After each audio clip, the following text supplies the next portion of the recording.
Bismillahirrahmanirrahim. Assalamualaikum warahmatullahi wabarakatuh. Alhamdulillahi rabbil alamin. Hamdan katsiran thayyiban mubarakan fi kama yuhibbu rabbuna wa yardah. Wa asyhadu an la ilaha illallah wahdahu la syarikalah wa asyhadu anna Muhammadan abduhu wa rasuluh. Allahumma salli ala nabiyyina Muhammad wa ala alihi wa man tabi'ahum bi ihsan ila yaumiddin. Allahumma inna nas'aluka ilman nafi'a wa rizqan thayyiba wa amalan mutaqabbala. Puji syukur kita panjatkan pada Allah. Selawat dan salam semoga tercurah pada Nabi besar kita Muhammad sallallahu alaihi wasallam. Baik para pemirsa sekalian yang semoga senantiasa dirahmati dan diberkahi oleh Allah. Pada kesempatan pagi ini kita kembali diberi nikmat untuk nimba ilmu lagi dengan kita mengkaji hal-hal penting dalam agama kita ini, terutama perkara yang berkaitan dengan harta haram. Kita kaji dari buku Ustaz Irwandi Harta Haram Muamalat Kontemporer. Nah, pemirsa sekalian,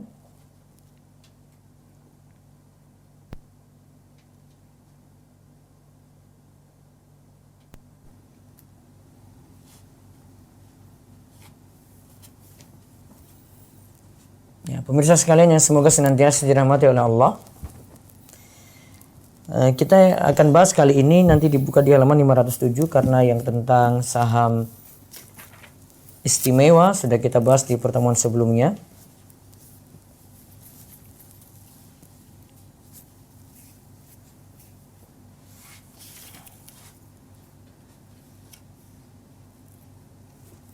Yaitu tentang saham istimewa.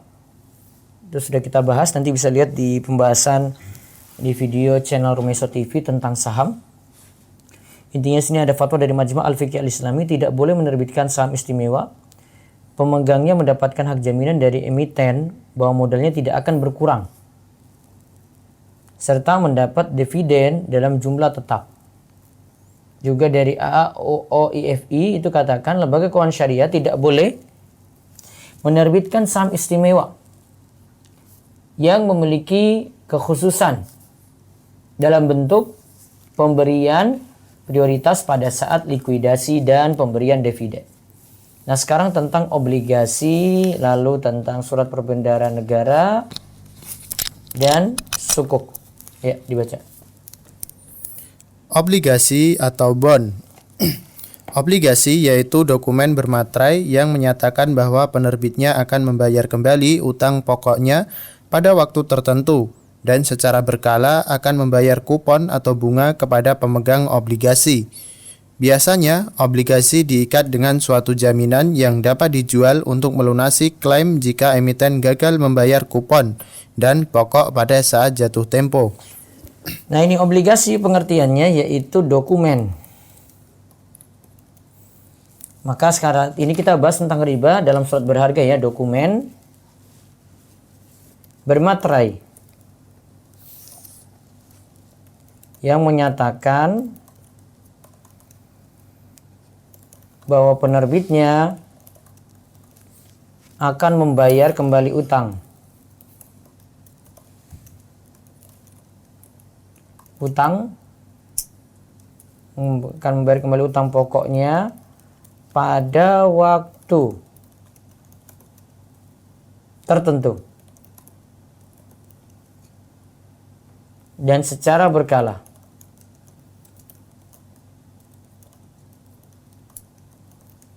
Akan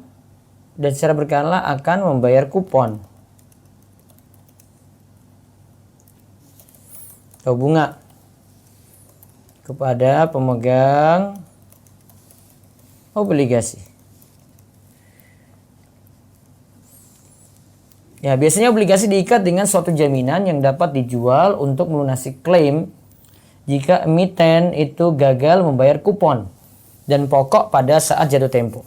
Terus, sebuah perusahaan menerbitkan obligasi karena perusahaan tersebut membutuhkan modal tambahan untuk mengembangkan usahanya. Perusahaan itu membutuhkan obligasi Perusahaan itu menerbitkan obligasi.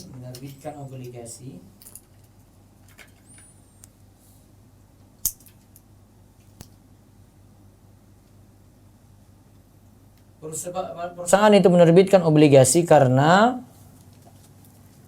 perusahaan tersebut membutuhkan modal.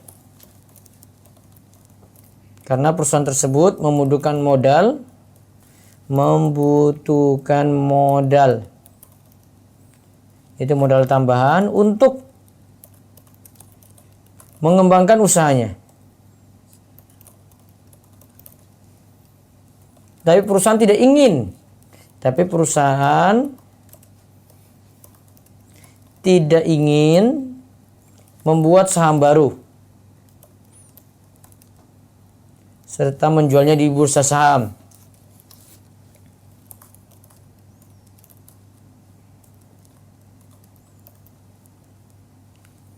Dengan tujuan agar bagian pemilik perusahaan tidak berkurang.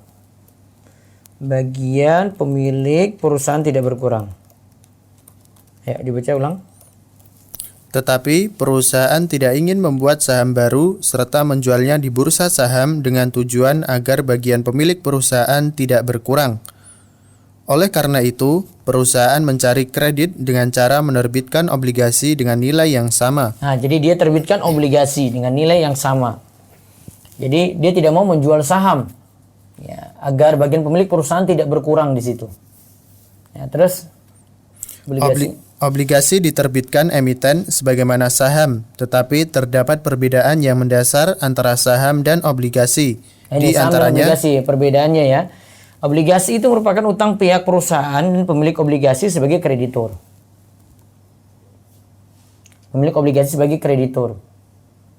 Berarti yang meminjamkan. Sedangkan saham itu adalah ikut ambil bagian dalam modal perusahaan dan pemegangnya adalah sebagai pemilik perusahaan. Terus dalam obligasi, pemegangnya mendapat bunga yang tetap. Baik perusahaan tersebut untung atau rugi. Kalau pemegang saham mungkin untung dan mungkin rugi.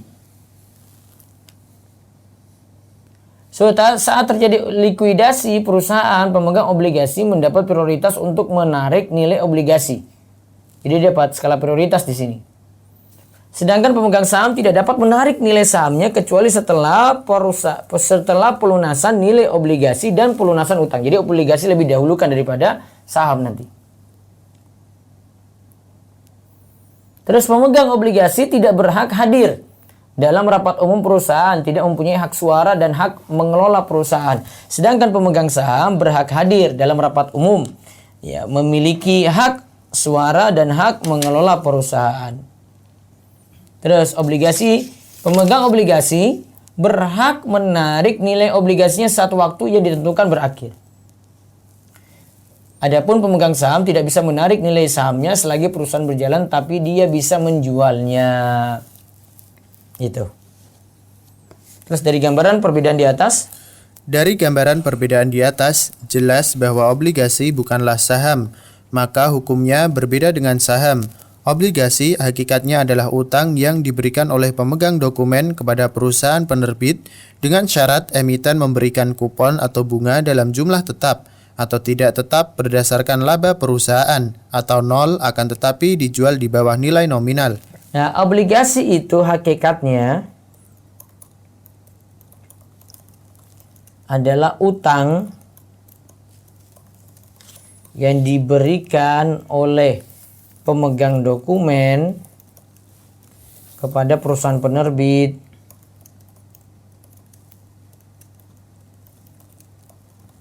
dengan syarat emiten memberikan bunga dalam jumlah tetap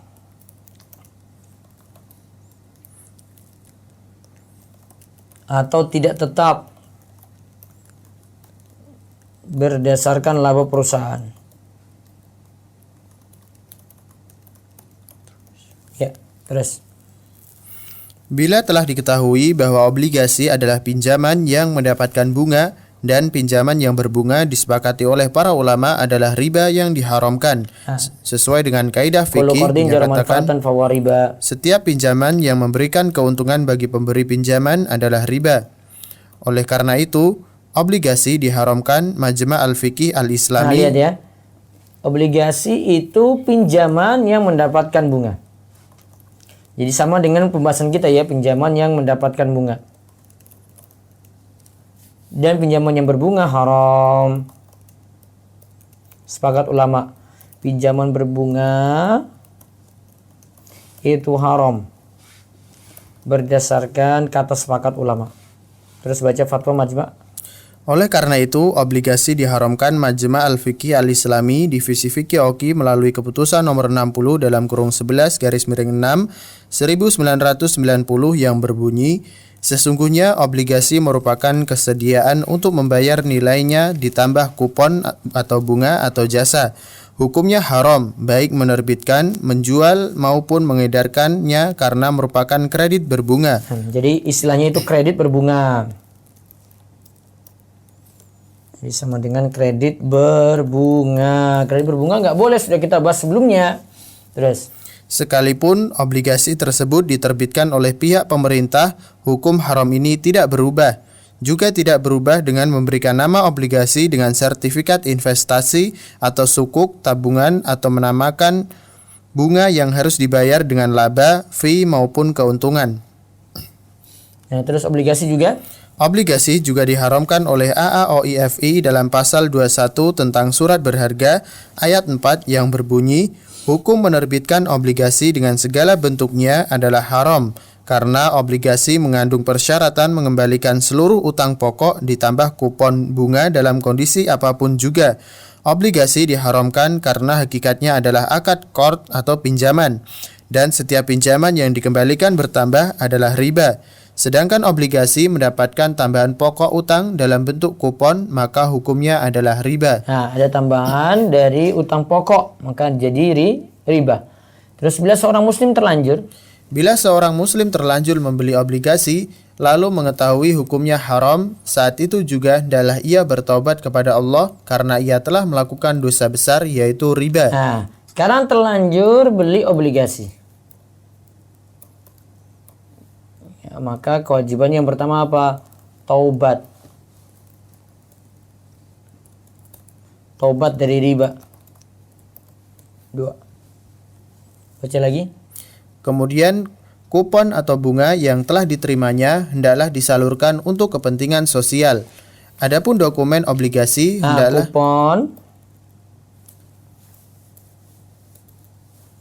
kupon atau bunga ya.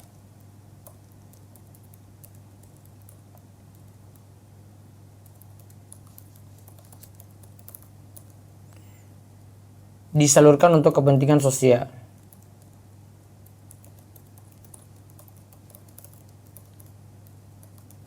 Ya. Adapun dokumen obligasi hendaklah dia lepas dengan cara mengembalikan surat obligasi ke perusahaan penerbit atau menjualnya di pasar modal dengan syarat harga jual mesti sama dengan harga saat dia membelinya dan bukan nilai nominal yang tertera pada surat, dan juga disyaratkan jual belinya tunai. Kupon atau bunga disalurkan untuk kepentingan sosial. Sekarang untuk dokumen obligasi. Untuk dokumen obligasi hendaklah dilepas atau menjualnya di pasar modal dengan syarat harga jual mesti sama dengan harga saat dia membelinya.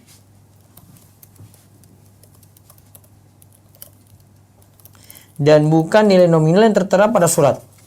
Dan bukan nilai nominal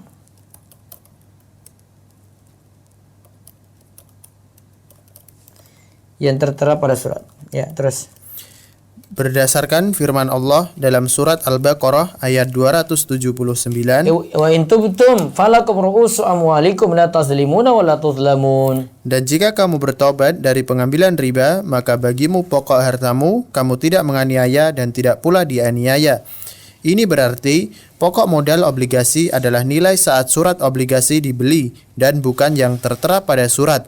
Juga tidak boleh dijual di atas harga beli dan di bawah harga nominal, karena pertambahan harga dari harga beli merupakan riba bai yang nanti akan dibahas pada bab riba bai. Ya, terus sekarang surat perbendaharaan negara. Surat perbendaharaan negara atau Treasury Treasury Bill. Surat perbendaharaan negara. Treasury Bill.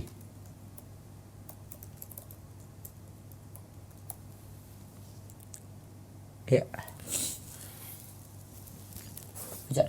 Surat perbendaharaan negara yaitu surat berharga yang dikeluarkan oleh pemerintah untuk memperoleh dana jangka pendek, membiayai belanja negara dengan menjualnya di bawah harga nominal. Ya. Surat perbendaharaan negara yaitu surat berharga, ini masih seputar surat berharga ya, yang dikeluarkan oleh pemerintah untuk memperoleh dana jangka pendek, membiayai belanja negara dengan menjualnya di bawah harga normal.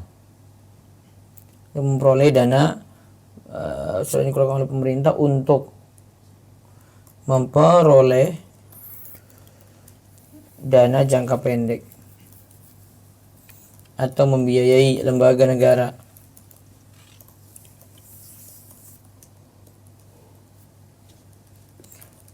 Lalu menjualnya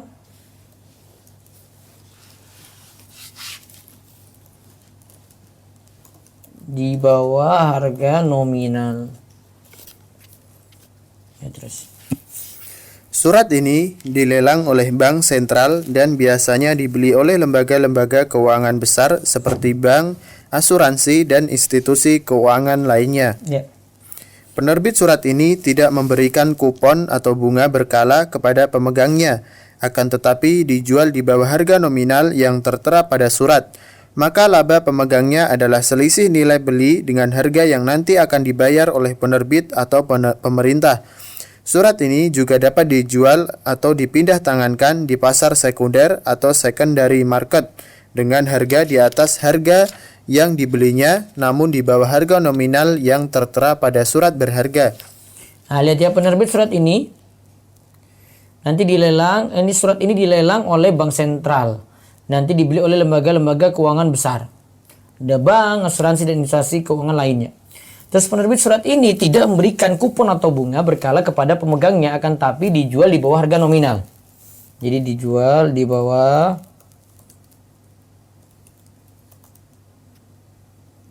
harga nominal yang tertera pada surat.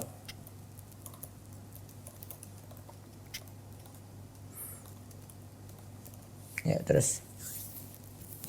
Maka laba pemegangnya adalah selisih nilai beli dengan harga lagi nanti yang akan dibayar oleh penerbit atau pemerintah. Nah, surat ini dapat dijual atau dipindah tangankan di pasar sekunder dengan harga di atas harga yang dibelinya, namun di bawah harga nominal yang tertera pada surat berharga. Terus.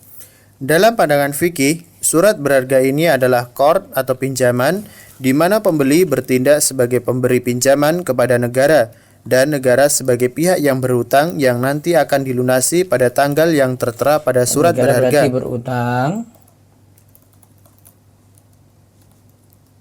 Rakyat yang memberikan pinjaman.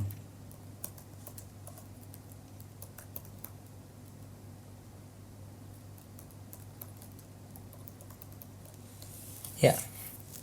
Dengan nilai yang tertera pada surat melebihi nilai penjualan surat. Ya. Adapun akad jual beli surat bukanlah jual beli sesungguhnya, karena status surat itu sejatinya adalah dokumen utang yang nantinya ditunjukkan oleh pemegangnya saat jatuh tempo pembayaran utang agar utangnya dilunasi ditambah bunga. Ya.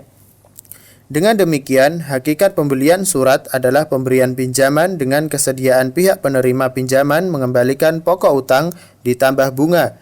Ini adalah riba jahiliyah, yaitu pinjaman berbunga. Ya. Dan pinjaman berbunga disepakati oleh para ulama keharamannya. Kaidah fikih menyatakan kullu qardin jarra manfaatan fahuwa riba. Setiap pinjaman yang memberikan keuntungan bagi pemberi pinjaman adalah riba. Ya, terus surat pembendaharaan negara ini? Surat perbendaharaan negara ini telah difatwakan haram oleh Majma' Al-Fiqih Al-Islami, Divisi Fikih Oki melalui keputusan nomor 60 dalam kurung 11 garis miring 6 tahun 1990 bila obligasi baik yang diterbitkan oleh korporasi ataupun negara telah diharamkan syariat. Apakah ada solusinya menurut Islam? Sebagian peneliti ekonomi Islam berusaha mencari solusinya dengan menerbitkan sukuk. Nah, sekarang kita bahas sukuk.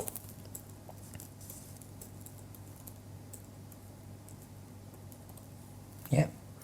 Sukuk ijarah. Sukuk berasal dari bahasa Arab untuk jamak dari kata syak yang berarti surat berharga. Ya, dari kata sok yang berarti surat berharga. Terus.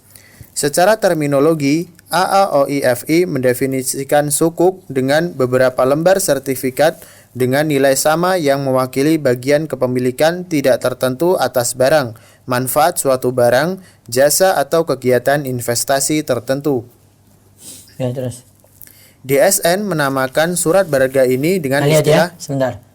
Dari pengertian AOIFI, beberapa sukuk itu beberapa lembar sertifikat dengan nilai sama yang mewakili bagian kepemilikan tidak tertentu atas barang, manfaat suatu barang, jasa atau kegiatan investasi tertentu atau kegiatan investasi tertentu. Terus DSN menamakan surat berharga ini dengan istilah obligasi syariah. Ya. Pada tahun 1999, Dewan Syariah di Bahrain menfatwakan bolehnya negara menerbitkan sukuk ijarah untuk membiayai belanja negara. Dengan diterbitkannya sukuk ijarah tersebut, Bahrain dapat mengumpul dana sebanyak 10 miliar US dollar. Ya. Keberhasilan Bahrain meraup dana dalam jumlah besar ini mengundang negara teluk lainnya untuk mengikuti langkahnya, seperti Kuwait dan Dubai. Karena Dewan Syariahnya itu memfatwakan bolehnya negara menerbitkan sukuk ijarah untuk membiayai belanja negara. Dengan terbitkannya sukuk ijarah tersebut, Bahrain dapat mengumpulkan dana 10 miliar US dollar. Ya, terus. Skema penerbitan sukuk tersebut sebagai berikut. Pemerintah Bahrain menginginkan dana untuk menutupi belanja negara dengan cara menjual sebagian barang milik negara, yaitu sebagian tanah Bandar Udara Internasional Bahrain, dengan harga 40 juta dinar Bahrain secara tunai, yang dibagi menjadi beberapa lembar sertifikat dengan nilai yang sama untuk dijual ke publik melalui Bank Sentral Bahrain.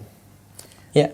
Masih dalam majelis yang satu, para pemegang sukuk yang diwakili oleh Bank Sentral Bahrain menyewakan barang tersebut sebidang tanah bandara kepada pemerintah Bahrain selama 10 tahun dengan harga 20.500.000 dinar Bahrain yang dibayar oleh pemerintah Bahrain dengan cara angsuran sebanyak 20 kali. Ya.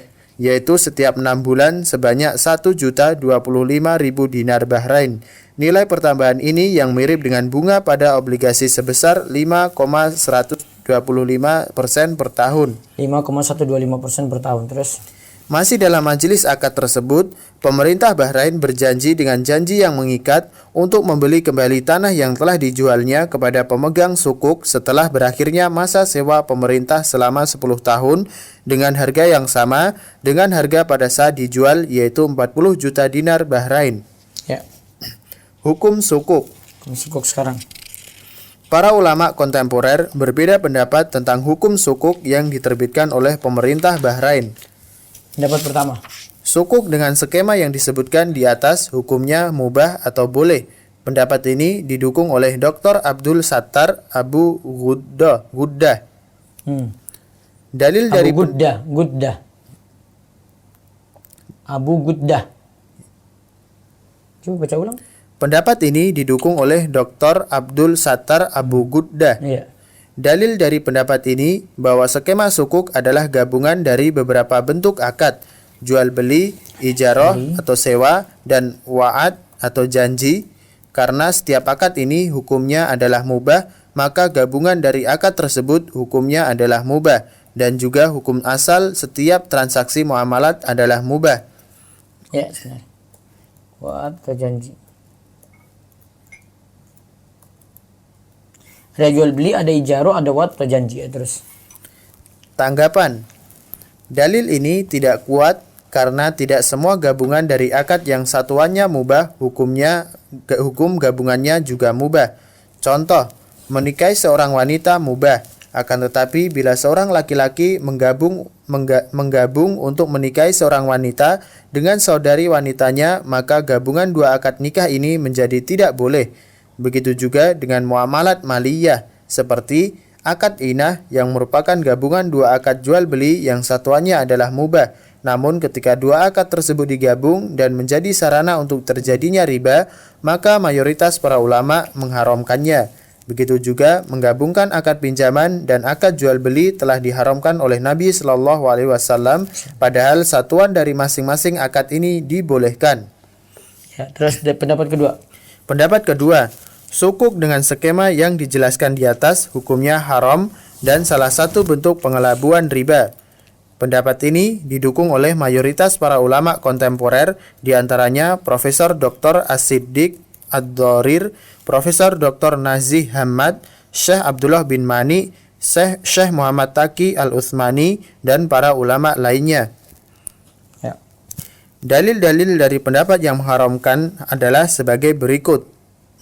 Pertama, hakikat yang terjadi dalam akad ini adalah jual beli inah yang diharamkan sekalipun menurut mazhab Syafi'i karena telah direkayasa dengan gabungan akad tersebut bahwa pemilik barang atau pemerintah Bahrain mendapatkan uang tunai sebesar 40 juta dinar Bahrain dengan menjual sukuk yang underlyingnya adalah sebagian tanah bandara. Ya. Kemudian barang kembali menjadi milik penjual setelah berlalu 10 tahun dengan cara dikembalikan uang secara berangsur setiap 6 bulan ditambah dengan uang pembelian kembali barang. Maka hasil akhirnya pemilik uang mengeluarkan uang 40 juta dinar dan setelah 10 tahun uangnya bertambah menjadi 60 juta 500 ribu dinar Bahrain. 40 juta dinar Bahrain dari pemegang suku dan kembalikan setelah 10 tahun dengan jumlah 60 juta 500 ribu dinar. Naik ya, terus. Ini sangat mirip dengan inah, di mana pemilik barang atau penjual mendapat uang tunai dan kemudian dia mengembalikan dalam jumlah yang lebih besar dengan cara tidak tunai dan barang kembali lagi kepada penjual. Ini merupakan pengelabuan riba. Ini sama artinya pemerintah Bahrain terima uang tunai dengan jumlah 40 juta dinar Bahrain dari pemegang sukuk dan dikembalikan setelah 10 tahun dengan jumlah 60 juta 500 ribu dinar Bahrain. Sedangkan akad jual belinya fiktif karena barang disyaratkan kembali lagi ke tangan pemiliknya semula atau pemerintah Bahrain. Ya, terus kedua. Akad sukuk ini serupa dengan jual beli wafa, yaitu suatu akad jual beli dengan persyaratan apabila penjual mengembalikan uang pembelian barang yang diterimanya dari pembeli, maka pembeli harus mengembalikan barang dan selama uang belum dikembalikan pembeli berhak memanfaatkan barang. Ya. Persamaan antara dua akad ini yaitu penerbit sukuk pada hakikatnya telah menerima uang sebesar 40 juta dinar Bahrain dan menyerahkan sebagian tanah lapangan terbang internasionalnya kepada pemegang sukuk dan pemegang sukuk bebas mendapat manfaat dari barang tersebut hingga penerbit sukuk mengembalikan uang sebesar 40 juta dinar. Dan dalam akad sukuk terdapat tambahan akad yaitu penerbit sukuk menyewa barang tanah bandara tadi dan membayar upah sewa. Nah, maka hukum sukuk sama dengan hukum jual beli wafa. Mayoritas para ulama dari mazhab Maliki, Syafi'i, Hambali, dan sebagian ulama mazhab Hanafi mengharamkan jual beli wafa ini. Pendapat mayoritas ulama klasik ini diperkuat oleh keputusan Oki melalui Divisi Fikih Islam Internasional dalam Muktamar ke-7 di Jeddah, Arab Saudi pada tahun 1992 nomor 66 dalam kurung 4/7 yang berbunyi hakikat jual beli wafa yaitu seorang menjual harta miliknya dengan syarat kapan penjual mengembalikan uang pembeli, maka pembeli harus mengembalikan barang yang dibelinya. Maka majelis memutuskan sebagai berikut. ya. Pertama, Hakikat jual beli ini adalah pinjam meminjam yang mendatangkan manfaat yang merupakan pengelabuan riba, dan jual beli ini tidak sah menurut mayoritas para ulama. Yang kedua. Kedua, Dewan memutuskan bahwa akad ini tidak dibenarkan syariat. Semakna dengan pernyataan Oki, Syekhul Islam Ibnu Taimiyah 7 abad yang lalu telah mengharamkan jual beli wafa dan bahkan secara khusus menjelaskan transaksi yang sama dengan akad sukuk serta menghukuminya haram. Ya, terus Ia berkata, bahas caranya. apabila maksud seorang ketika menyerahkan uang kepada orang lain dan menerima rumah dari penerima uang adalah ingin memanfaatkan rumah tersebut selama uangnya masih berada di tangan penerima uang, dan apabila pemilik rumah mengembalikan uang, ia pun mengembalikan rumah. Ini hukumnya haram tanpa ragu, karena hakikat yang terjadi yaitu uang ditukar dengan semisal, akan tetapi ada tambahan manfaat penggunaan rumah. Ini adalah riba yang nyata. Adapun istilah bahwa ini dinamakan jual beli wafa adalah jual beli yang batil menurut kesepakatan para ulama. Dan dalam akad ini, kebijakan yang harus diambil bahwa rumah dikembalikan kepada pemiliknya dan uang dikembalikan kepada pemiliknya, dan kedua pelakunya dijatuhi sanksi jika mereka telah mengetahui bahwa hukumnya haram karena ini adalah pinjaman yang mendatangkan manfaat.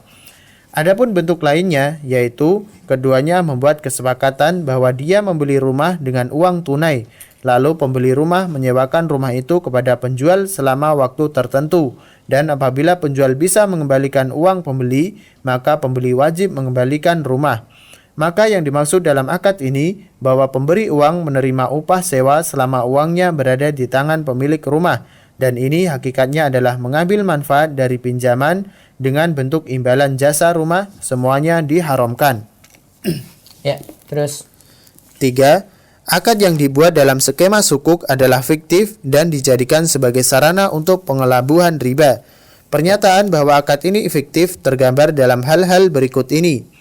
Kepemilikan barang di tangan pemegang sukuk bukanlah sebenarnya hak milik mereka, karena barang yang dibeli adalah aset vital negara yang tidak mungkin dipindah tangankan kepada siapapun. Dan ini bertentangan dengan konsekuensi akad bahwa barang yang telah dibeli sepenuhnya menjadi milik pembeli. Dia dapat menjualnya, menghibahkan ataupun mewakafkannya kepada siapa saja yang dia kehendaki, dan hal ini tentu tidak mungkin akan berlaku dalam barang yang dijadikan underlying akad sukuk. ya.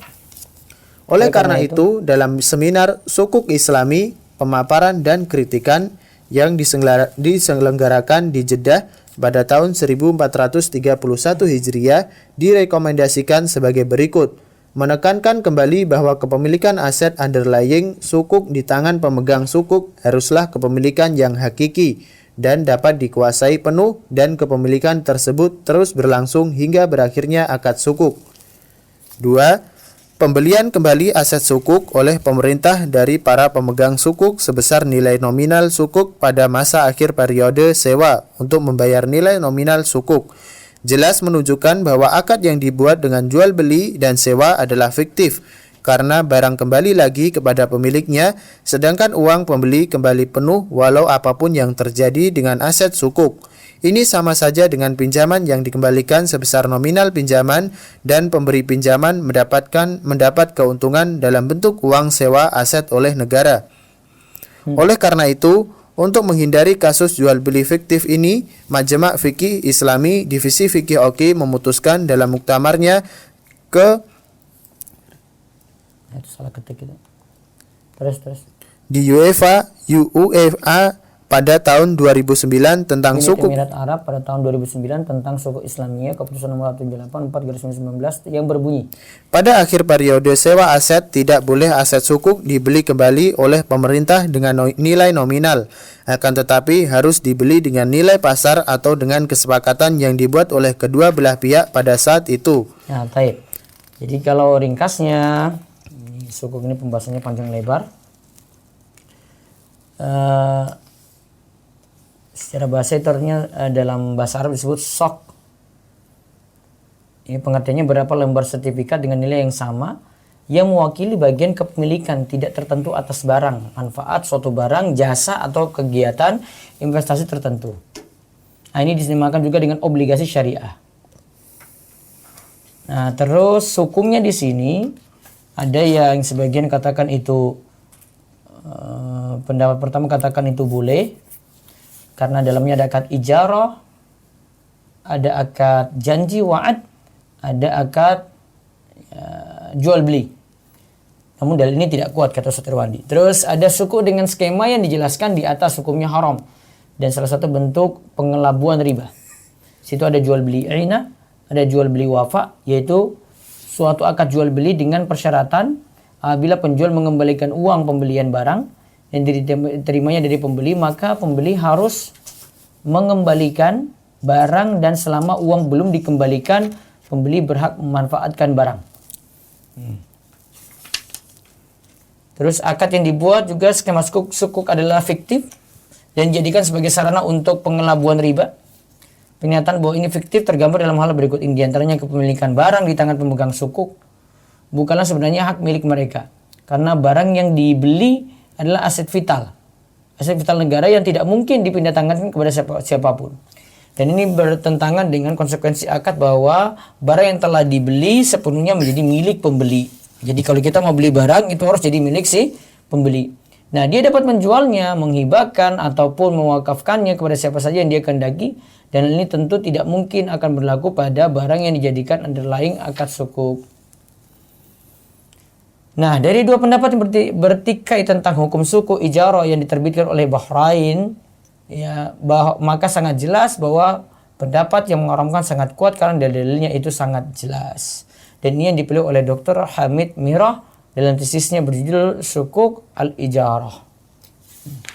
Terus baca lagi. Aplikasi sukuk retail di Indonesia. Ya. Keberhasilan Bahrain mengumpulkan modal dalam bentuk sukuk ijarah sebagai alternatif dari obligasi riba obligasi riba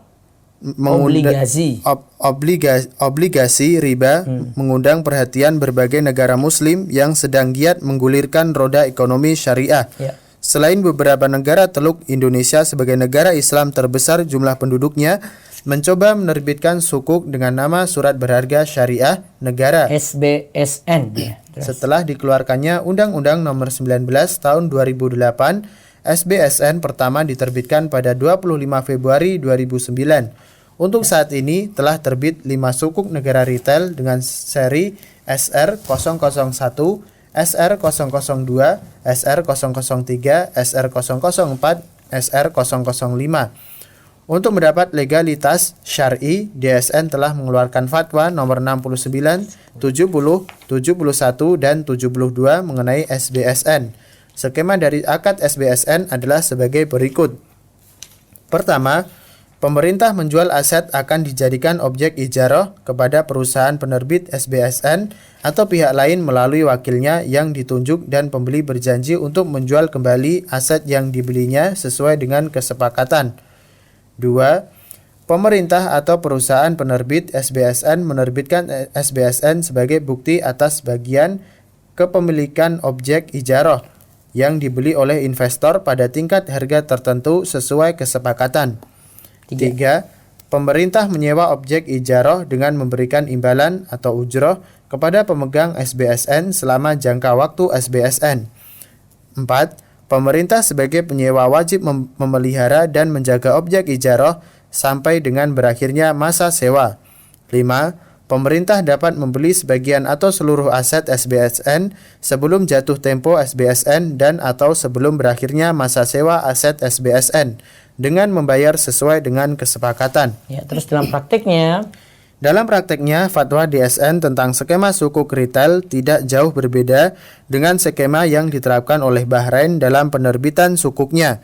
Dengan demikian, hukum sukuk retail yang diterbitkan oleh pemerintah Indonesia juga tidak akan berbeda dengan hukum sukuk Bahrain. Jadi masih bermasalah ya. Terus sebagai masukan untuk semua pihak yang terkait dengan penerbitan sukuk retail agar hal-hal yang bertentangan dengan kaidah syar'i dalam skema penerbitan dihindarkan dengan membuat akadnya secara benar dan bukan fiktif. Jadi akadnya benar bukan fiktif. Terus sehingga lebih sesuai dengan syariat dan memang benar-benar menjadi solusi keluar dari riba dan pasti lebih menguntungkan bagi semua pihak. Ya, baik. Bisa cukup. Insyaallah pertemuan berikut kita bahas tentang surat berharga. Baik, itu pembacaan dari kitab Harta Haram Muamalat Kontemporer, tidak banyak ta'liq ya tentang obligasi dan sukuk. Jika ada pertanyaan bisa pagi ini bisa bertanya bebas ya. Monggo bisa tanya hal di luar materi dipersilahkan. Di 0812 281 85131 atau ke WA. Monggo bisa dibaca. Ustadz izin bertanya. Si A mengalami was-was di dalam hatinya dalam bentuk bisikan-bisikan kekufuran. Karena si A terlalu takut, dia mengungkapkan bisikan kekufuran tersebut kepada si B. Karena ketidaktahuan si A untuk tidak mengungkapkan atau mengucapkan bisikan kekufuran, apakah si A menjadi kafir Ustadz? Lalu bagaimana cara bertaubatnya? Ini banyak-banyak ngaji biar selesaikan masalah. Jadi jangan kayak gitu terus. Banyak ngaji. Ngajinya belum benar ini. Ya, terus. Boleh. Baik, telepon dulu. Assalamualaikum. Waalaikumsalam. Ya, silakan Bu, dengan siapa di mana? Dengan ngomongin Bogor, Ustaz. Ya, silakan. Jadi Ustaz, tadi kan saya dengar tentang SBSN. Jadi kalau misalnya ada orang yang investasi di SBSN, berarti sama juga dengan tidak boleh ya Ustaz? Iya, suku obligasi pokoknya masalah. Gitu aja singkatnya. Terus Ustaz, kan kalau saya pernah dengar juga kemarin tentang akikah. Kalau anaknya sudah besar, dia tidak perlu mengakikahkan dirinya sendiri di Iya. Ustaz. Iya. Lalu kewajiban orang tuanya tentang akikah itu bagaimana Ustaz? Gugur. Gugur ya Ustaz? Karena kan akikoh lihat dari kemampuan. Ketika kecil itu tidak diakikoi, berarti kan orang tua nggak mampu atau memang tidak tahu. Maka dia jadi gugur akikohnya karena alasan satu, tidak punya kemampuan, alasan kedua baru tahu adanya kesunahan akikoh. Padahal kaidah mengatakan at-taklif ba'dal ilmi. Pembebanan suatu hukum itu setelah adanya ilmu. Dia baru tahu, orang tua baru tahu ilmu setelah berlalunya waktu. Atau mungkin sampai saat ini belum punya ilmu tentang akikoh. Tapi kalau misalnya anaknya sudah besar, terus orang tuanya udah tahu ilmunya, terus mau akikah pas udah Tidak besar, perlu. boleh Ustaz? Tidak perlu. Oh, tidak perlu Ustaz? Tidak Baik. Sebelum balik aja. Batasannya saya pakai batasan balik. Sebelum balik masih boleh, ya. Baik. Terakhir Ustaz, Ya. kan kalau misalnya keluarga masih minjam uang di bank, berarti masih riba ya Ustaz. Terus kita sesekali keluarga minjam uang ke anak, ke kakak atau adik. Untuk itu lunasi. kakak atau adik pinjamkan dosa atau tidak Ustaz? Kalau tidak ada mudarat apa-apa, nggak usah pinjamkan. Daripada dukung nanti masalah riba. Namun kalau memang khawatir karena takut kena marah, hubungan jadi jelek, ya sudah pinjamkan sambil nasihati. Baik Ustaz. Baik. Oke, jazakallah khair Ustaz. Waalaikumsalam. Baik, sekali lagi bisa tanya bebas, pertanyaan apapun. Mungkin saya buka di Zoom dulu, silakan.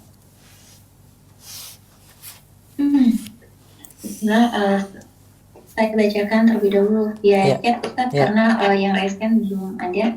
Ya. Silakan. Assalamualaikum Ustaz, Afwan Ustaz, Waalaikumsalam. mohon penjelasannya. Jika kita akan membeli emas, tetapi pada saat transaksi langsung melalui pegawai sebagai wakil yang datang pada penjual emas. Kemudian pegawai Ana yang cek emasnya dan laporan ke Ana. Kemudian Ana yang kontak dengan penjual melalui telepon dan deal untuk membeli. Dan pembayaran Ana lakukan dengan transfer. Kemudian barang diberikan pada pegawai Ana. Apakah diperbolehkan ya Ustaz? Amannya Bagaimana gitu. sebagai Amannya kasih uang ke pegawai, langsung pegawai transaksi di tempat. Walaupun nanti tentang deal harga nanti lewat telepon gitu, tapi ada yang menyerahkan uang dengan emas di majelis akad, itu lebih aman. Ya, itu lebih aman. Tidak ada yang delay sama sekali. Kalau dengan transfer, saya takutkan masih ada yang delay di situ. Mau aman, uang dicairkan dalam wujud uang, emas diwujudkan juga dalam wujud emas. Baru ditukarkan dalam majelis akad. Ya, terus. Pertanyaan kedua. Assalamualaikum. Waalaikumsalam warahmatullahi wabarakatuh. Waalaikumsalam warahmatullahi wabarakatuh. apakah boleh mendengar kajian melalui HP ketika kita sedang di kamar mandi atau posisi HP di luar kamar mandi dengan maksud agar tidak tertinggal faedah dalam ceramah yang sedang tayang, atau agar tidak bosan ketika sedang melakukan aktivitas dalam kamar mandi, contoh sambil menyuci atau yang lainnya. Suaranya dari jauh saja, jangan di dalam kamar mandi, tapi suaranya dari jauh. Perbesar suara itu biar dengar juga orang di luar kamar mandi juga dengar, yang di kamar-kamar juga dengar gitu, nggak masalah. Ya, terus ada lagi? Mau tanya terkait dengan tema rezeki, Iya. apakah kita dapat perpanjang kontrak kerja kita, belum mau meneruskan kontrak kerja itu merupakan menolak rezeki, dan apakah yang tersebut itu merupakan takdir karena setelah saya tidak melanjutkan kontrak kerja ada rasa penyesalan.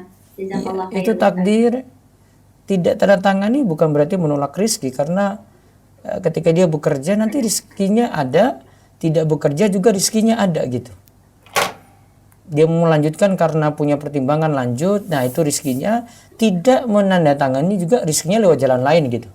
Rezeki bukan satu pintu itu saja, tertutup satu pintu masih terbuka pintu lain. Nah, itu harus dipahami. Ya, satu lagi baru saya beralih ke WA. Nah, Bismillah, Assalamualaikum Ustaz. Waalaikumsalam warahmatullahi wabarakatuh. Ana membeli kendaraan di bank syariah, akad mudharabah, tidak ada bunga dan denda karena Ana minta dihapuskan. Barang diambil di bank, apakah akad seperti ini halal?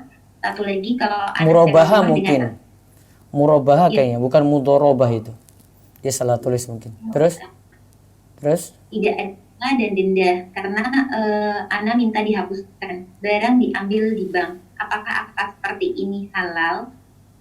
Dan Nah. satu lagi, kalau sewa rumah dengan akad ijarah, seperti apa mekanisme yang disyariatkannya? Syukron barakallahu fiik. sewa rumah dengan akad ijarah. Akad ijarah berarti sewa biasa gitu.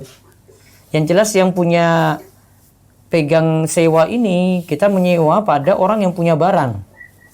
Ya, menyewa pada orang yang punya barang, dia barang sudah dimiliki, sewakan pada yang lain. Adapun tadi murabaha, nanti bisa dilihat di pembahasan di buku Harta Haram Muamalat Kontemporer ini. Bagi yang belum punya ya silakan beli. Yang dilihat di murabaha itu syarat pentingnya, murabahan kan kita minta orang lain beli ya, beli. Terus orang ini beli, dia pegang, terus kita bayar padanya dengan cara kredit gitu. Ya, syarat pentingnya.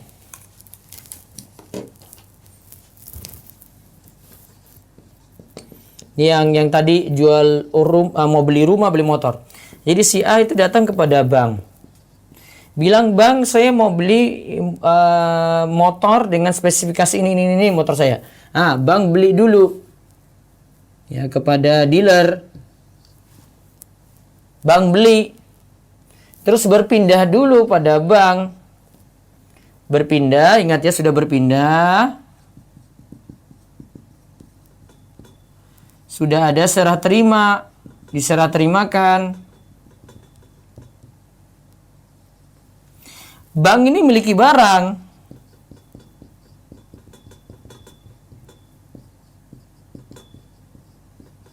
Maka tidak langsung kasih ke konsumen, tidak juga pakai nama konsumen langsung, tapi masih masuk dalam nama bank di sini. Bank memiliki barang, berarti ini masih nama bank. Nah, baru nanti dari bank ini kasih ke A gitu. Dia beli di sini dengan cara, bank beli dengan cara tunai, dia kasih kredit ke B. Oh, tidak masalah. Yang penting kuncinya itu di sini, sudah miliki barang. Ya, dia sudah miliki barang nih.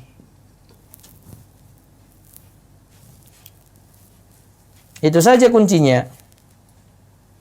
Kalau seandainya konsumen datang ke dealer, sudah transaksi di dealer, bayar DP ke dealer, terus sisanya dia bilang ke bank, "Bang, tolong selesaikan dong." Ah, itu sejatinya berarti karena motor sudah dibawa oleh konsumen, maka sejatinya berarti bank ini nanggulangi utang, dia bayar dulu ke dealer. Nah, nanti si A ini bayar ke bank, bayar cicilan utang berarti karena bank belum memiliki apa-apa. Jadi lihat bentuk transaksinya gimana dulu kalau murabaha. Ya. Intinya kuncinya itu bank sudah memiliki barang atau belum. Kalau belum memiliki barang, belum berarti. Sama kalau rumah juga demikian. Kalau mau murabahah demikian. Kita mau beli ke si A atau si B atau pihak bank, maka rumah itu dimiliki dulu. Kalau sudah dimiliki baru berpindah ke yang lain. Kalau belum dimiliki, ya itulah masalah yang kemarin disebut jual dirham dengan dirham. Gitu. Baik, WA dulu silakan. Oh, ada telepon. Ya. Assalamualaikum. Waalaikumsalam. Ya, dengan siapa di mana? Dengan Ummu Hana di Jakarta Timur. Ya, silakan, Bu. Ini Ustadz mau nanya masalah kurban boleh ya? Ya, silakan, Bu. Bebas sekarang ya. Ya, makasih. Jadi begini, saya ini kurban insya Allah 7 bagian gitu ya, sapi. Nah, kemudian setelah deal harganya seharga 3 juta per bagiannya. Terus 3 juta per bagian, berarti sapinya 21 juta. 21 ya. Iya, Nah, terus. setelah penjualnya nyari yang seharga itu gitu ya. Dia udah dapat. Terus saya iseng gitu. Korting dong untuk sembelihnya, untuk ongkos potongnya gitu. Dikorting lah 500.000 jadi 20 juta 500. Ya. Nah, kemudian ongkos potongnya memakai uang itu sah nggak, Ustadz? Berarti nanti kesepakatan ini, Bu, dengan 7 orang tadi. Kesepakatan saja. Ini maaf ya, saya ternyata dapat 20 juta 500. Tetap kita kurbannya dengan 20 juta 500, nanti kita bagi 7 bagian ini dari 20 juta 500. Namun tetap 500 ini juga tanggungan 7 orang tadi. Berarti beritahu aja, jujur aja. Bilang 21 juta ini sudah termasuk biaya sapi plus biaya jagal, motong, dan pengurusan kurban. Gitu aja nggak apa-apa. Kalau enggak, kalau misalnya ibu tetap dapat 21 juta, ya, berarti nanti untuk biaya pengurusan kurban, minta lagi ke yang berkurban yang 7 tadi. Gitu. Jadi 21 itu untuk keseluruhannya aja gitu ya? Iya. Kurban untuk keseluruhannya. Iya, nggak apa-apa. Ya, kalau satu lagi Ustadz ya. Iya. Jadi gini, dulu suami itu sebagai pengajar penulis proyek Pedanka. Nah, Proyek Pedanka ya, terus pengadaan buku inian lupa lagi deh itu. Nah, salah satu muridnya ada yang berhasil dibeli sama Pedanka. Tapi itu latihan penulisannya itu udah ini cuman 1 tahun diadakannya. Nah, terus sampai sekarang mencari orang yang dibeli bukunya itu sama Pedanka itu nggak ketemu, Ustaz. jadi dia punya karya buku, terus sudah berhasil dicetak lah istilahnya, dibeli, terus sudah laku, iya toh? Terus mau nggak cari dia lagi nggak ada gitu? Nggak ada, iya nggak sampai sekarang udah lama sekali gitu. Kalau seandainya dimasukkan ke kurbannya itu atas nama dia, boleh nggak? Berapa itu, Bu, uangnya? 3 jutaan. Oh, berarti bisa. Kalau dulu kurang dari 3 juta, kurang dari 3 juta, dan sekarang karena dikonversikan dengan harga, mungkin kalau sekarang dibeli sama Pedanka itu sekitar 3 jutaan, makanya ditetapkan 3 juta aja. Gitu. Ya bisa juga, Bu. Jadi sedekah atas nama dia berarti. Bisa wujudnya dalam bentuk kurban. Boleh. Iya, itu. Iya. Nanti dia bisa ikut patungan sapi juga yang 3 juta tadi. Kenapa? Dia bisa ikut patungan sapi yang 3 juta tadi. Iya betul. Dia masuknya ke situ. Iya. Ya, syukran Ustaz. Jadi, Jazakallahu khairan. Assalamualaikum. Waalaikumsalam warahmatullahi wabarakatuh. Ya, silakan. Ustadz, apa hukumnya reksadana syariah? Nanti ini masih berlanjut ya, reksadana nanti kena juga di sini. Ya, pending dulu. Ya, terus. Bolehkah membeli emas putih lewat online? Kalau emasnya itu emas putih memang emas yang dibeli dan itu asli emas, ya unsur emasnya ada gitu ya, maka tidak boleh lewat online. Sudah kita jelaskan sebelumnya, emas itu masalahnya pada dikreditkan, jual beli online, terus emasnya dibeli nggak berwujud. Nah itu. Terus, ya telepon dulu, silakan. Assalamualaikum Ustaz. Waalaikumsalam warahmatullahi wabarakatuh. Dengan siapa di mana Pak? Hamba Allah di Kalimantan Ustaz. Ya silakan Pak. Tadi tanya masalah riba Ustaz. Ini Ya silakan. Alhamdulillah dari teman saya mau hijrah Ustaz. Ya terus. Jadi dia punya usaha Ustaz, warung sembako begitu Ustaz. Tapi modalnya dari pinjam bank Ustaz. Modalnya dari pinjam bank ya terus. Pinjam bank Ustaz, kan hasilnya pun riba begitu Ustaz ya, haram itu Ustaz. Ya coba lanjutkan dulu. Keuntungannya. Saya belum jawab. Lanjut lagi dulu terus. Terus sudah ada yang dibelikan kayak beberapa motor begitu Ustaz. Ya terus. Terus ada untuk renovasi rumah juga begitu Ustaz. Terus gimana Ustaz? Dia mau hijrah itu Ustaz. Ini siapa yang berhijrah ini? Bapak atau teman? Teman saya Ustaz. Baik. Teman saya Ustaz. Peminjamannya salah. Iya Ustaz. Peminjamannya salah. Riba, dosa itu, dosa besar dia. Namun dari sisi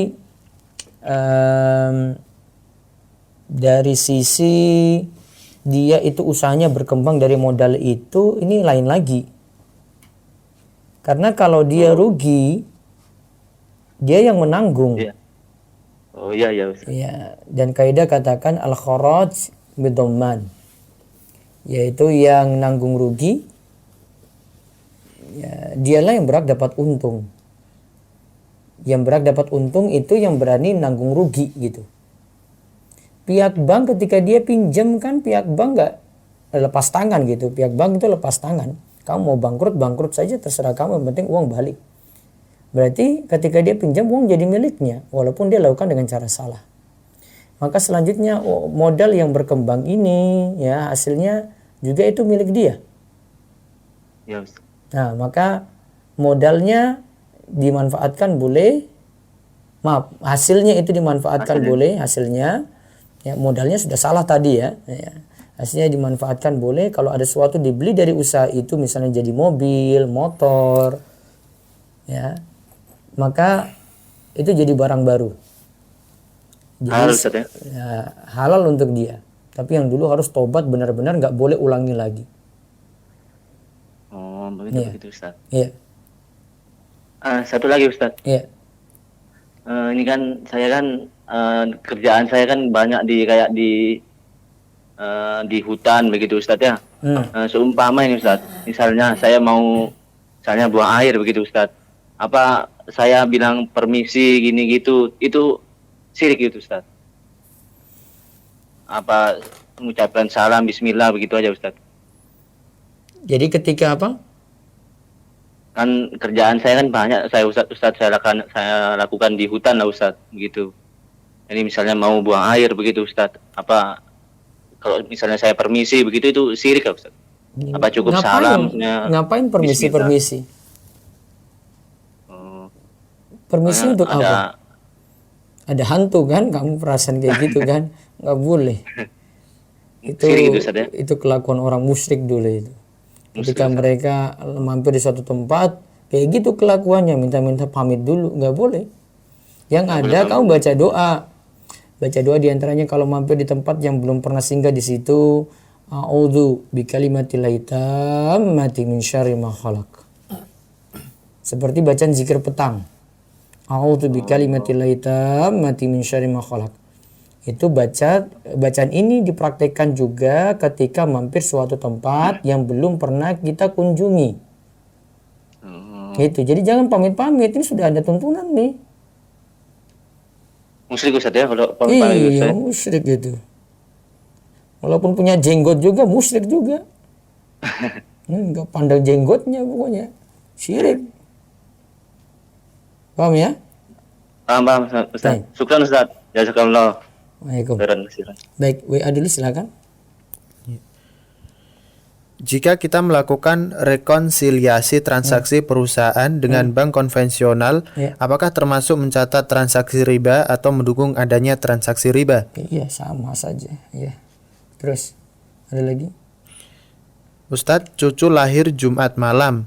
Cucu lahir Jumat malam, berarti Sabtu. Ya, terus. Jam 8 tanggal 10 Juli. Ya. Akikoh rencana dilaksanakan penyembelihan kambing Jumat tanggal 17 Juli. Sebentar, tak hitung. 10 Juli berarti 11, hitungan dari 11, 11, 12, 13, 14, 15, 16, 17. Tanggal 17 Juli. Sabtu, Ahad, Senin. Sabtu, Ahad, Senin, Selasa, Rabu, Kamis, Jumat. Nah itu. Berarti Jumat untuk akikohnya. Sembilannya Jumat. Mau makannya Sabtu nggak apa-apa. Namun sembilannya Jumat. Nanti malam insya Allah kita bahas tentang fikih akikoh. Ya terus. Saya Nugroho dari Sofifi izin bertanya, apabila tukar tambah emas, emas yang sebelumnya dijual, kemudian dihitung oleh toko A dapat nilai X, Ya. dan dibeli emas yang baru, gram lebih besar, pada toko dan waktu yang sama, Ya. maka perlu uang tambahan sebesar Rp/Y. Saran saya jual emas dulu. Dapat uang, baru kemudian beli emas. Soalnya kalau dia langsung tukar barter dan nanti tukar tambah jadinya, padahal aturan untuk emas itu mislan bi mislin ya dan biyadin. Ya, tunai dan harus jumlahnya sama. Konsekuensi barter emas dengan emas kayak gitu. Berarti dia bisa lakukan cara trik, ini trik ya. Trik yang boleh. Dia jual emas dulu, dapat rupiah, nah terus dia beli emas lagi. Manut hadis saja gitu. Itu lebih aman. Allahu a'lam. Terus. Apa hukum memberikan uang untuk mempercepat pengurusan ijazah untuk bekerja? Apakah ini dibolehkan, Ustadz? Apa hukumnya? Diulang. Untuk memberikan uang untuk mempercepat pengurusan ijazah. Sogok berarti nggak boleh. Ya. Baik, ke Zoom lagi silakan. Baik Ustaz, saya bacakan pertanyaan lewat chat.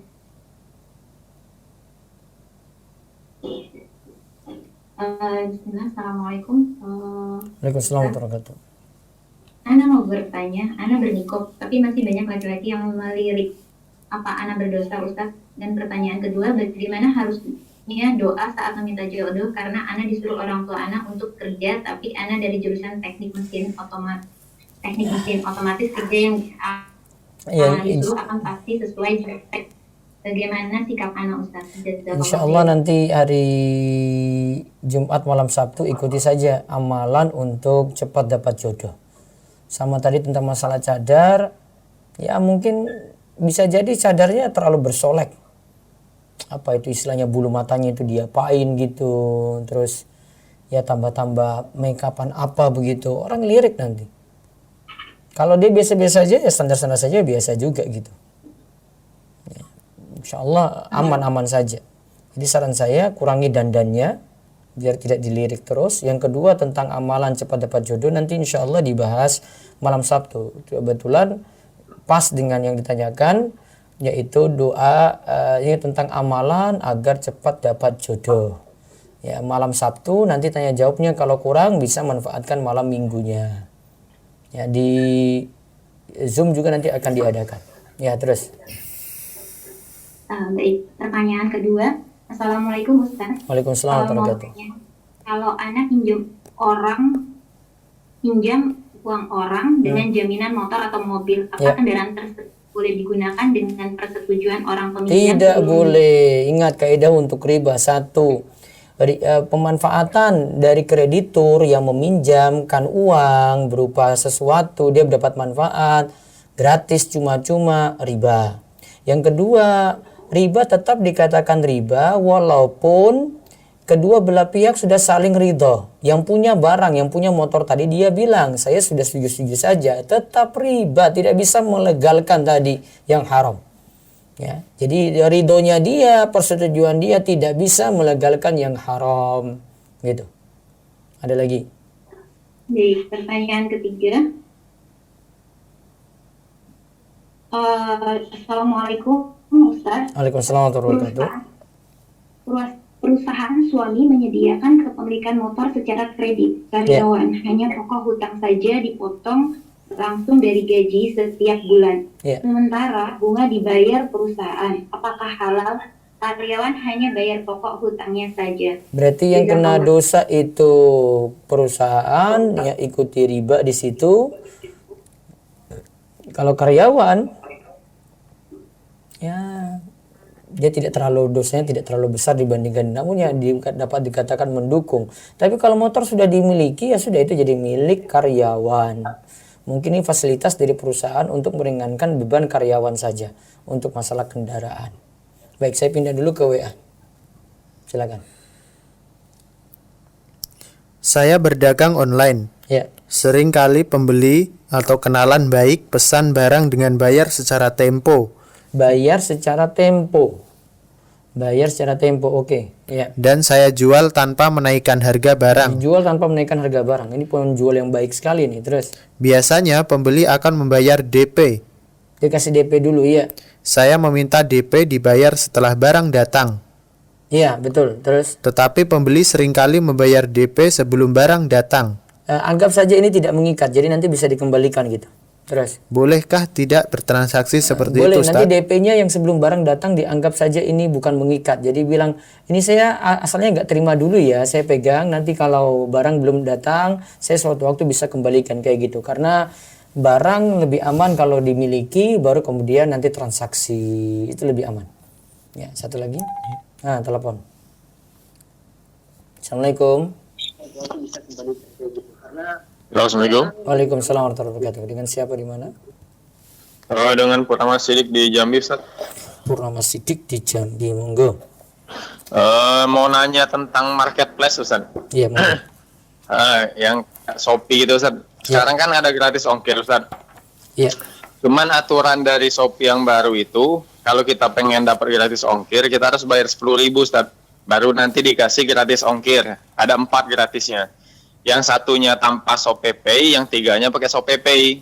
Kalau ShopeePay mungkin nggak bisa, Ustaz ya. Iya, Nah, terus kalau yang yang satu itu tanpa gimana? ShopeePay bisa nggak kita gunain, Ustaz? Cuman itu kalau sekarang Bayar tuh pakai 10.000. gratis ongkir 10.000. 10.000 terus Nanti dapat gratis ongkir maksimal, ongkirnya ditanggung 50.000, Ustaz. bayar 10.000 terus maksimal ditanggung 50.000. Halo, Ustaz? Bayar 10.000 nanti ditanggung 50.000 gitu. Ya, Ustaz. Kalau biasanya kan tanpa bayar, Ustaz. Langsung dikasih, biasanya kita tiap bulan dikasih gratis ongkir sama pihak Shopee. Iya. Kalau sekarang aturannya baru, kita harus beli voucher gratis ongkirnya 10.000 gitu, Ustaz. Nanti dikasih gratis ongkir gitu. Hukumnya gimana, Ustaz? Nanti tambah barang lagi, ongkirnya gimana? Jadi saya misalnya beli 10 barang. Apa, Ustaz? Halo? Saya beli 10 barang sama nggak dengan beli 1 barang gitu. Jelas nggak suara saya ini? Halo? Oh, jelas, Ustaz. Ah. Saya beli 10 barang dengan 1 barang sama nggak? Oh, gratis ongkirnya, Ustaz? Iya. Maksudnya? Pokoknya dia ngasih subsidi gratis ongkir maksimal 50.000 gitu, Ustaz. Oh, tapi dengan kita bayar 10.000. Ah, ya benar, Ustaz, gitu sekarang. Itu hukumnya gimana, Ustaz? 10.000 tapi cuma maksimal 50.000 saya dapatnya. Sisanya berarti nanti nanggung lagi sendiri. Nah, benar, Ustaz, gitu. Aduh, ini saya takut jual beli apa ini, tukar 10.000 dapatnya 50.000, dapatnya lebih banyak. Iya, biasanya kan tanpa kita bayar, Ustaz. Nah, sekarang beda dari Shopee-nya, Ustaz. Harus pakai voucher lu, harus kita beli dulu voucher gratis ongkirnya. Kalau dulu kan emang benar-benar gratis gitu, dikasih. Itu untung-untungan banget itu. Saya masih nggak boleh nih. Berarti nggak bisa kita pakai, Ustaz ya? Iya. Iya, Ustaz. Kalau misalnya gini, itu sebenarnya bukan free ongkir, itu suruh bayar, tapi dia cuma nanggung 50.000. Tapi dari 10.000 yang kita setor gitu ya. Benar. Iya. Oh, berarti Harusnya dari Ustaz, 10.000 dia dapat ya 10.000 saja gitu. Haknya dia gitu. Ya, Nggak sekarang, usah Ustaz. Ya. Ya, Assalamualaikum. Waalaikumsalam warahmatullahi wabarakatuh. Baik, WA lagi. Ustadz izin bertanya, saya sudah mempelajari hukumnya haram bagi kita menerima riswah. Iya, suap. Iya. Namun jika kondisinya atasan di kantor yang menerima riswah, kemudian dia belanjakan makan ataupun acara rekreasi bersama karyawan, itu sebaiknya bagaimana sikap saya menyikapinya? Iya, asalnya dosanya untuk si bos tadi gitu, tapi ya mbok tahu diri itu uang haram, kamu gak usah ikut-ikut. Ya, nanti tanda setuju. Seakan-akan nanti berikutnya kita pengen lagi, mudah-mudahan bos dapat sogok lagi biar kita nanti makan lagi. Jangan. Jadi nanti tanda ridho di situ, baiknya tidak ikut. Ya, terus lewat Zoom terakhir ada? Ada Ustaz, Iya. saya bacakan lewatnya. Ya. Assalamualaikum Ustaz. Waalaikumsalam warahmatullahi wabarakatuh. Bagaimana menasehati teman yang sekarang mengidolakan boyband Korea? Padahal dia sudah mengenal manhaj salaf dan mengkajinya. Dan dia sudah tahu kalau hal tersebut tidak diperbolehkan. Jazakallah Ya, khairan, itu Ustaz. ikhwan KW itu kayak gitu, nggak serius belajar, masih senang yang kayak gitu. Ya mudah-mudahan Allah beri hidayah nantinya. Baik, terus satu lewat WA terakhir. Ustadz, saya mau tanya tentang sujud sahwi. Ya. Pada saat masih sholat pas rakaat terakhir, kan sujud lagi 2 kali atau Iya. sekali? Sujudnya 2 kali sujud sahwi itu, bukan sekali. Baik. Besok pagi insya Allah kita bahas tentang masih cara wudhu, amalan setelah berwudhu, merampungkan pembahasan cara wudhu dari kitab Bulughul Maram, dan juga tentang mengusap khuf. Nanti para muslimah bisa mendalami juga tentang mengusap khuf di sini, tentang ini, mengusap kos kaki, sepatu, sampai pada jilbab itu boleh diusap ataukah tidak. Temukan jawabannya besok, insya Allah jam yang sama, 5:15. Dan nantinya malamnya itu, besok malam ya, malam Jumat sore, malam Sabtu, khusus untuk perjodohan dengan temanya itu tadi, amalan agar cepat dapat jodoh. Terus untuk Jumat sore insya Allah ada bincang santai lagi, namun cuma di channel Rumaiso TV. Bisa ikuti dengan pembahasan kiat agar bisa kuliah di Universitas Islam Madinah di kota Nabi Sallallahu Alaihi Wasallam.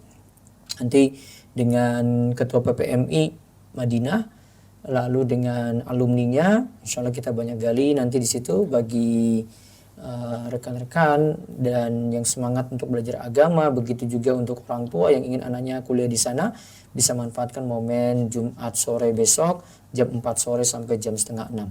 Demikian kita cukupkan, tutup dengan doa kafaratul majlis. Subhanakallahumma bihamdik, asyhadu an la ilaha illa anta, astaghfiruka wa atubu ilaik. Assalamualaikum warahmatullahi wabarakatuh.